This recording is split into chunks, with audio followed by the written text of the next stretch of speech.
अस्सलाम वालेकुम, मैं हूं सैयद ज़ीशान अजीज। ईरान इसराइल अमेरिका की जारी जंग में ईरान गल्फ कंट्रीज के ऊपर भी जो ड्रोन अटैक्स कर रहा है, मिसाइल्स जो है वो मार रहा है, उसके ऊपर एक रिपोर्ट सामने आई है।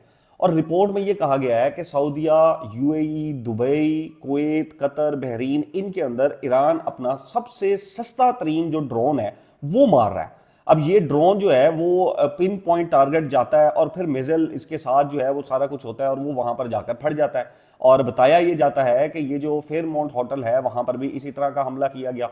बहरीन में एक बिल्डिंग के ऊपर हमला हुआ, वो भी इसी तरह का था। और फिर सऊदीया के अंदर जो इंटरसेप्ट किए गए ड्रोन वो भी इसी तरह के थे। अब ये इसकी जो कॉस्ट है, ये शाहिद 136 इसका नाम बताया जा रहा है ड्रोन का, जो सबसे सस्ता तरीन ड्रोन है।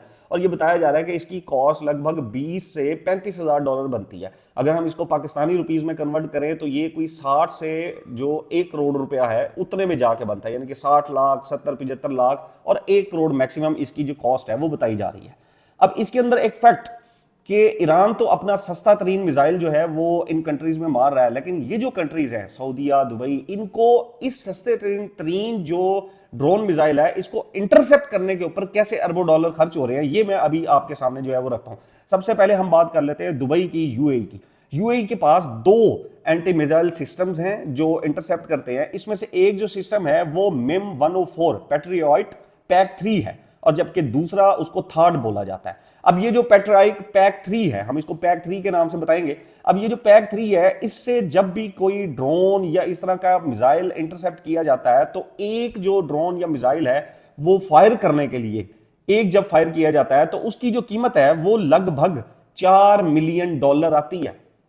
यानी कि 1 से ₹1.25 अरब पाकिस्तानी रुपीज उसकी कॉस्ट आती है जब वो एक मिसाइल, हम पैक 3 की बात करें, वहां से फायर किया जाता है इस ड्रोन को इंटरसेप्ट करने के लिए।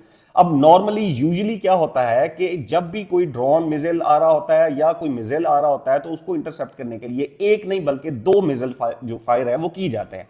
अब अगर पैक 3 की हम एस्टिमेटेड कॉस्ट लगाएं कि एक ड्रोन आ रहा है और उसको इंटरसेप्ट करने के लिए 2 जो मिसाइल है वो मारे जाते हैं, तो ये कॉस्ट कोई तकरीबन $8 मिलियन जाकर बनती है, जो तकरीबन ₹2.5 अरब पाकिस्तानी जाकर बनते हैं। इसी तरह इनका जो दूसरा सिस्टम है वो है थर्ड। अब थर्ड से जब कोई एक मिसाइल फायर किया जाता है इंटरसेप्ट करने के लिए तो उसकी जो कॉस्ट है वो बताई जाती है कि लगभग $12 मिलियन आती है। अब उसकी डिफरेंट, कोई $8 मिलियन की उसकी कॉस्ट बताता है, 8 से 12 के दरमियान में आती है उसकी कॉस्ट। अब हम $12 मिलियन अगर कॉस्ट करें और 2 मिसाइल फायर किए जाते हैं किसी भी ड्रोन को या मिसाइल को इंटरसेप्ट करने के लिए, तो ये तकरीबन 24 मिलियन जाकर बनते हैं। अगर हम $12 मिलियन की बात करें तो ये तकरीबन कोई ₹3.25 अरब जाकर बनते हैं। और अगर 2 मिसाइल फायर किए जाते हैं तो पाकिस्तान के हिसाब से ये लगभग कोई $6.5 अरब जो है वो इसकी कॉस्ट जाकर बनती है, उस 20 से $35,000 के ड्रोन को इंटरसेप्ट करने के लिए। यानी कि 60 से 1 करोड़ रुपया, 60 लाख से 1 करोड़ रुपए के बने उस छोटे से सस्ते तरीन मिसाइल को इंटरसेप्ट करने के लिए अरबों रुपए खर्च हो रहे हैं और मिलियंस ऑफ डॉलर खर्च हो रहे हैं। अब यूएई ने, एक जो मैं रिपोर्ट देख रहा था उसमें ये गल्फ कंट्रीज की बात हो रही थी कि लगभग 400 से 500 ड्रोन उसके ऊपर मारे गए हैं और 150 से ज्यादा मिसाइल उसके ऊपर मारे गए हैं। तो अब आप कैलकुलेशन कर लें कि 400 या 500 ड्रोन की कॉस्ट निकाल लें और 400-500 ड्रोन को इंटरसेप्ट करने की जो कॉस्ट निकाले, तो ये बिलियंस ऑफ डॉलर में जाकर बनता है। बिलियंस ऑफ डॉलर के अभी तक यूएई और इन तमाम gulf countries billions of dollar खर्च कर चुके हैं सिर्फ और सिर्फ उस सस्ते तरीन ड्रोन को इंटरसेप्ट करने के लिए। अब हम अगर बात करें सऊदीया की, तो सऊदीया के पास जो सिस्टम है वो भी पैक 3 सिस्टम है उनके पास भी, और उनकी भी जो कॉस्ट है वो एक ड्रोन को या एक ड्रोन मिसाइल या एक मिसाइल को इंटरसेप्ट करने के लिए उनकी जो कॉस्ट बनती है वो भी तकरीबन ₹1.25 अरब जाकर बनती है। और एक मिसाइल को इंटरसेप्ट करने के लिए उनको तकरीबन जो है वो $2.5 मिलियन लगाना पड़ रहा है।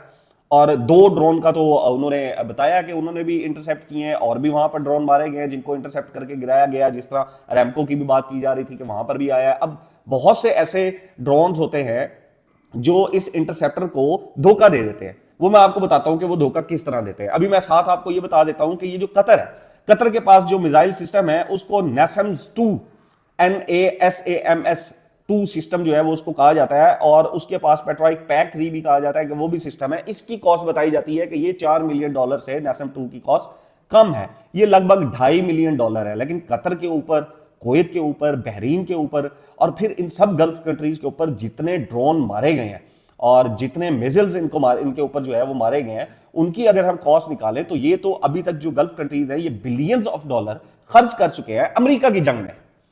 इनकी तो जंग नहीं है, ये अमेरिका की जंग में ये बिलियंस ऑफ डॉलर अभी तक लगा चुके हैं। अब मैं आपको बताता हूं कि ईरान जो है वो बेसिकली किस तरह इन इंटरसेप्टर्स को धोखा दे रहा है।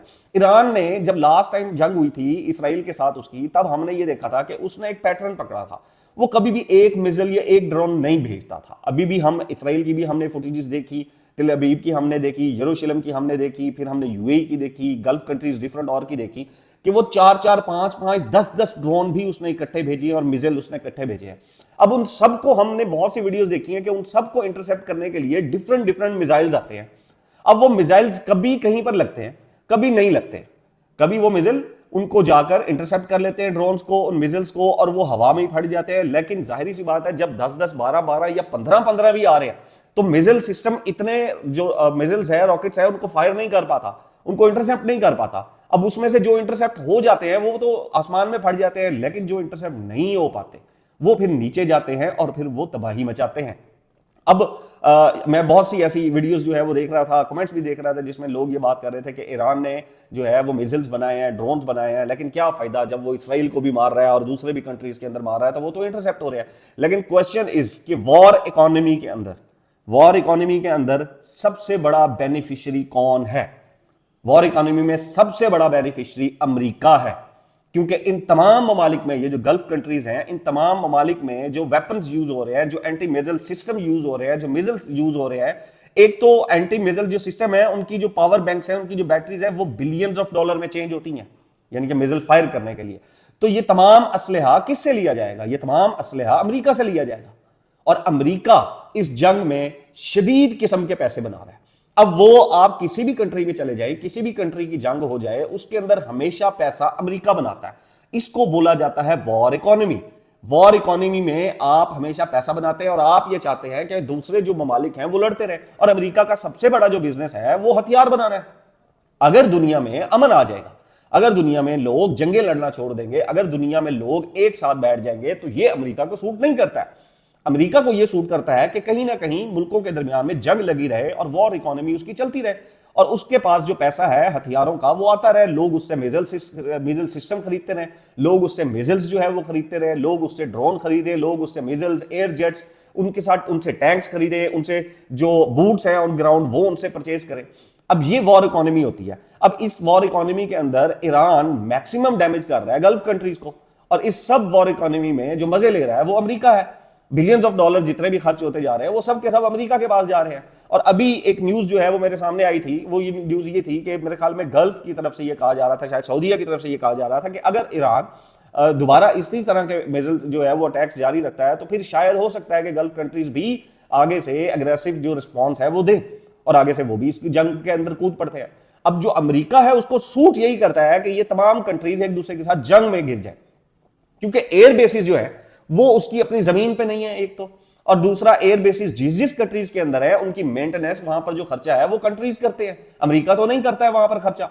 तो अमेरिका का तो किसी भी सूरत में नुकसान नहीं हो रहा। अमेरिका तो किसी भी मुल्क में मसला हो सबसे पहले उसी के जहाज आते हैं, वो अमेरिकन को उठाकर ले जाता है वहां से, और फिर उसके बाद वो बैठकर पैसा बनाता है। तो अमेरिका को तो इस जंग में सूट ही यही करता है कि वो इस जंग को प्रोलॉन्ग करे, इस जंग को बढ़ाए, और उसको सूट ये करेगा ये जो गल्फ कंट्रीज है इनमें से 2-3 कंट्रीज इस जंग के अंदर कूद पड़े उसके साथ, और फिर जो इतने भी वेपन्स हैं, जितने भी हथियार हैं वो अमेरिका से परचेज करें, और वॉर इकोनॉमी से अमेरिका की जो डूबती हुई इकोनॉमी है वो स्टेबल हो जाए।